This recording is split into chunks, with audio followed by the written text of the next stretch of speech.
What's going on, everybody? My name is Nate Mendez. Welcome to the Box Out Podcast, the show where we talk everything basketball. NBA playoffs, regular season, free agency, draft. We talk about it all here. I'm very excited to get it started with episode 1. Just a little bit about me, since this is a new podcast. I come from Phoenix, Arizona. Huge Phoenix Suns fan. Very excited to see what they're going to be doing tonight in Game 5. Very big fan of basketball in general. I've been watching basketball since I was a little kid. I just fell in love with the game. Played a little bit of basketball, but as a 5'9" person, it's very hard to go anywhere with that. And so I decided, hey, if you can't play basketball, why not make a podcast? And so that's why I'm here. So very excited to be here. And let's just hop right on in it.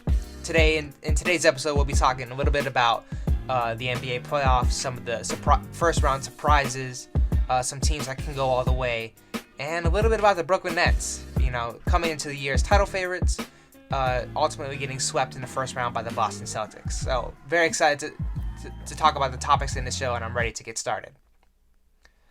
Starting off in the NBA playoffs, let's start with the 1 seed, Phoenix Suns.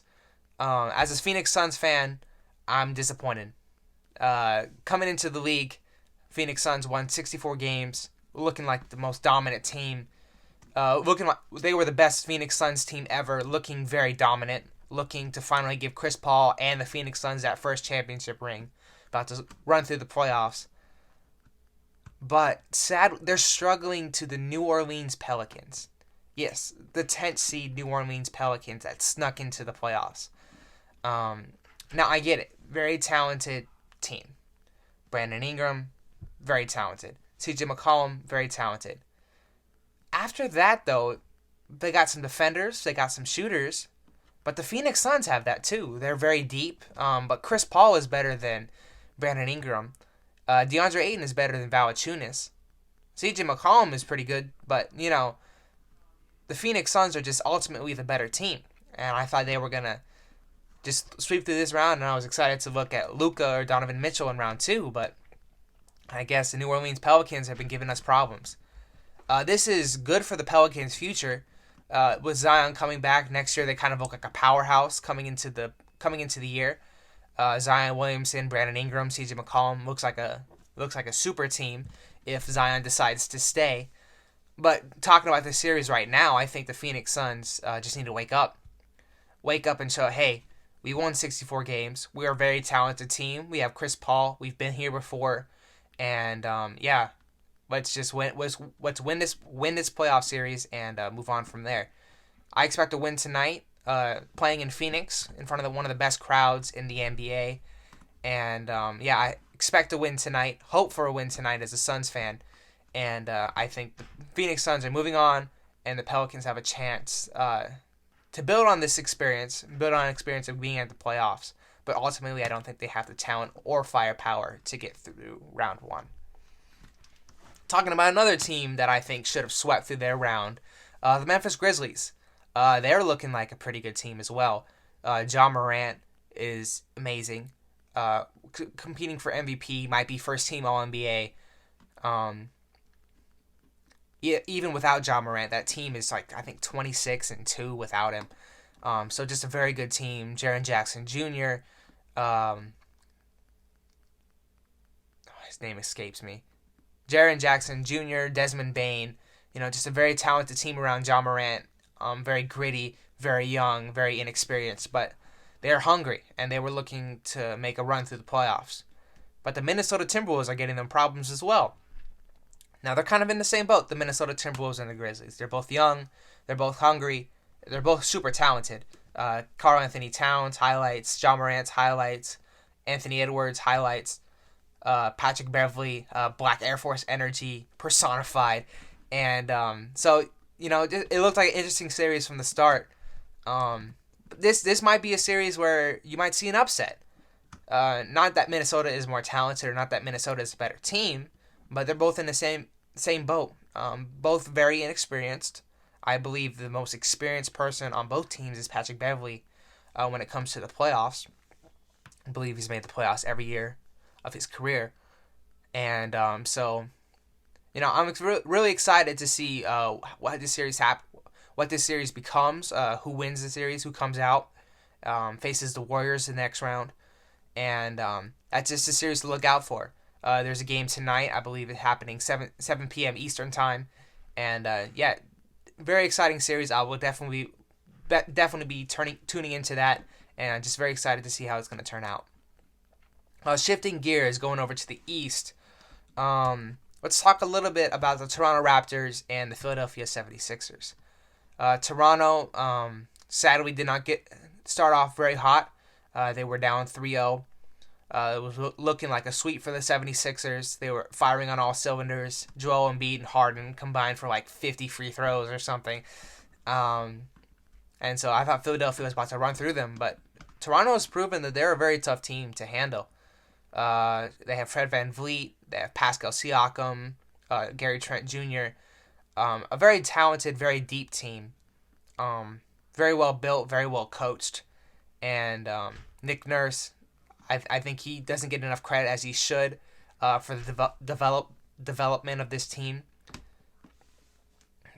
So that series is another series that you have to look out for.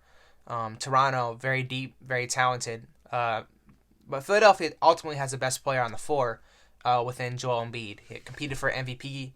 I believe he won the scoring title, if I'm not mistaken. And, very talented player. James Harden, even though he's not what he used to be, he's not the same guy he was from Houston, still a very talented player. Tyrese Maxey's a scorer. Tobias Harris is a shooter. So Philadelphia is a very talented team too. But this series just got a little bit more entertaining, but I think the Philadelphia 76ers are going to close it out tomorrow, winning in about 6 games.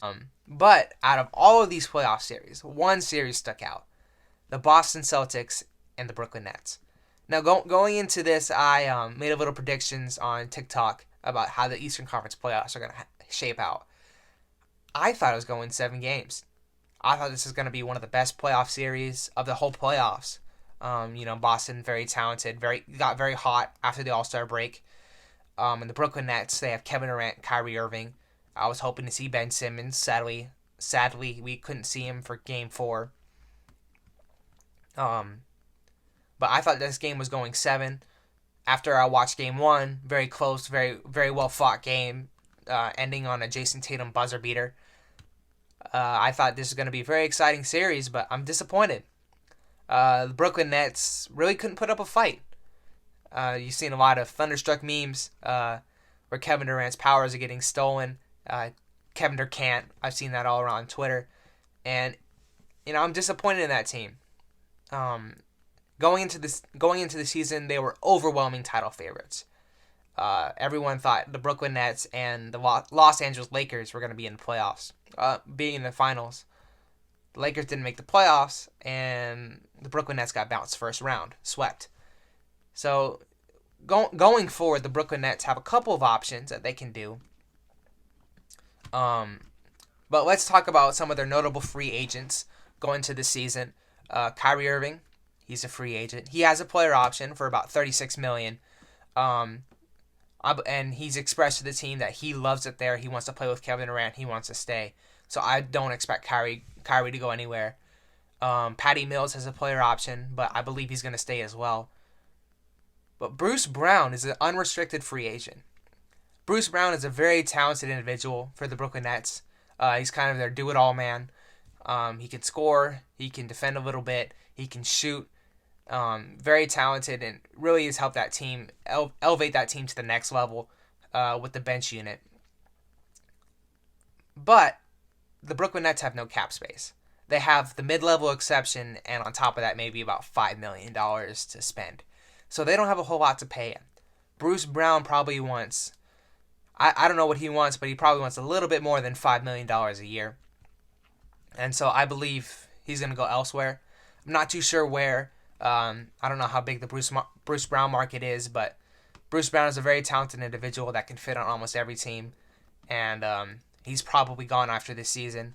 Nicholas Claxton is a free agent, even though I don't think he's going anywhere. He is okay, and he does what the Brooklyn Nets need him to be, and you can get him back on a very cheap contract. Andre Drummond is also a free agent, very good rebounder, very good low post scorer. Actually, I thought he was going to be a factor, bigger factor than he was in the playoffs. Just being a formidable center down there for the Brooklyn Nets. They haven't had that in a while. But Drummond is a free agent. I believe he has a big market too, and I don't expect him to stay on the Brooklyn Nets. He kind of seems like kind of a cursed player. You see him doing the things with LeBron, and that Lakers has lost to the Suns ever since that. He did this in the middle of the game while he was going for a layup, and now the Brooklyn Nets are bounced out of the first round. So I don't think either team wants him back, but I believe he's going to be going elsewhere. Moving forward, though, what can the Brooklyn Nets do? Since Kyrie Irving and Kevin Durant have become teammates, they've only won one playoff series together. That's sad. When they join together, everyone's like, oh my goodness, this is going to be a super team that's going to run the league forever. Not a single championship, one playoff series won. It's very disappointing to see that. I was expecting a lot more from them, a lot more from Kevin Durant especially. But this season has been ridden with drama for the Brooklyn Nets. They had the James Harden saga where there was some rifts. He wanted to get traded. He got traded for Ben Simmons, slightly another head case. Sadly, I'm not too sure how he's going to fit in next year. He's probably one of the biggest X factors for that team moving forward. Great defender, great passer, but not that great of a competitor. Not that strong of a mind with Ben Simmons, and so you have to look out for that. But if he does play the same way he was playing about 3 years ago in Philly, that team could be dangerous. But bottom line, he's not that guy at this present moment. So something you have to look out for, but something that I am not expecting to play a huge part. Brooklyn Nets really have no assets. No, really nothing to trade for. Not going to trade Kevin Durant. They're not going to trade Kyrie Irving, and Ben Simmons really has no trade value, in my opinion. And so Brooklyn Nets are kind of stuck a little bit. They could have the 76ers pick this year, or they could have it next year. They have that where they get one pick. They can either choose to use it this year, or they can choose to use it next year. But yeah, moving forward, the Brooklyn Nets have kind of dug themselves into a hole. And so the best thing for the Brooklyn Nets to do moving forward, train Ben Simmons, have him have a healthy offseason, work some summer league games, get back into shape, and hopefully get acclimated into that team. And if he is the same person he was back in Philadelphia 2 years ago, that team could be dangerous and a team to look out for. But at this present moment, the Brooklyn Nets are not that team. I'm excited to see Ben Simmons play, but we just have to wait to see it till next season. So thank you guys for tuning in. Very excited to get episode 1 out. Hopefully in the future episodes I can have a couple guests. Sorry it was a little boring just by myself, but thank you all for tuning in, and I hope you all have a good day. Adios.